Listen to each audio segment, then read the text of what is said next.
make it. But this is not a history book. The story is told through the thoughts and the voices of the characters themselves, from their own points of view. However accurate I've tried to portray each character, in the end each must be my own interpretation, a product of research into much personal material, original sources, letters, diaries, and journals written by the men themselves. Much of that research is marvelous discovery, a surprising journey through their own personal histories that can alter a preconceived notion or eliminate a much-repeated myth. The final result is a story that often surprises. It is, after all, a story about all of us. Jeff Shaara, April 1999. Introduction. In 1844, the United States is very much a nation feeling its youth. Since the country was doubled in size by the Louisiana Purchase, there has been a passion for expansion, for pushing the boundaries farther west, a mission to bring the new enlightenment of the American ideal to the entire continent.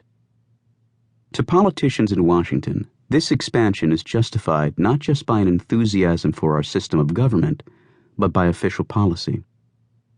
The document is the Monroe Doctrine, and the rallying cry becomes manifest destiny, as though it is not only in the nation's best interest to expand our influence, but the best interest of anyone whose culture we might absorb. This practice has already resulted in bloody conflict with several Indian nations, notably the Seminoles in Florida. It also leads to a showdown with the British over the Oregon Territory, a threat the British defuse by backing away. In summer 1844, the independent nation of Texas is annexed by the United States. The territory of Texas had been part of Mexico itself, only became independent in 1836 when Mexican leader Antonio Lopez de Santa Anna was defeated by Sam Houston at the Battle of San Jacinto.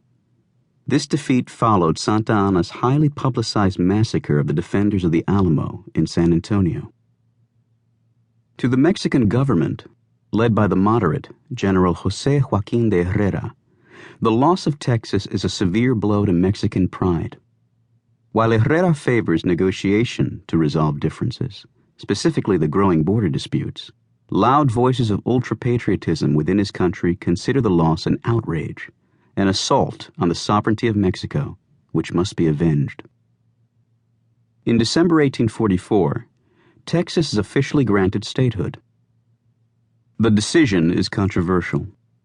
Because it was admitted as a slave state, many in the North opposed Texas's inclusion. However, as a necessary ingredient of manifest destiny, even opponents concede that the land and the passion for expansion make Texas a valuable treasure. The Texans consider their border to extend to the Rio Grande River. To the Mexicans, Texas stops at the Nueces River, some 100 miles farther north. The land in between the two rivers is mostly barren and uninhabited, but both sides begin making moves to secure the land for their own cause. To protect the new wave of citizens that move into the disputed area, President James K. Polk sends a military force of nearly 3,000 men under the command of General Zachary Taylor. This so inflames the spirits of many Mexicans that Herrera cannot hold power, and he is replaced by General Mariano Padredes, an ultra-patriot who immediately declares that Mexico is in a state of defensive war with the United States. As the wheels of war grind forward, neither side seems to understand the forces driving the other.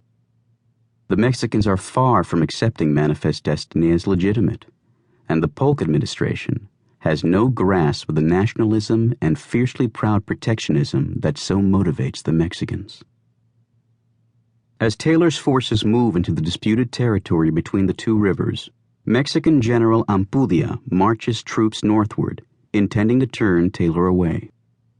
While politicians in both capitals seem helpless to find some middle ground, some way of avoiding the inevitable war, Taylor confronts a sizable Mexican force at Palo Alto, a small crossroads village.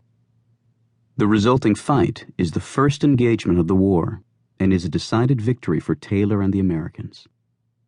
The Mexicans retreat to a strong defensive position at an old riverbed.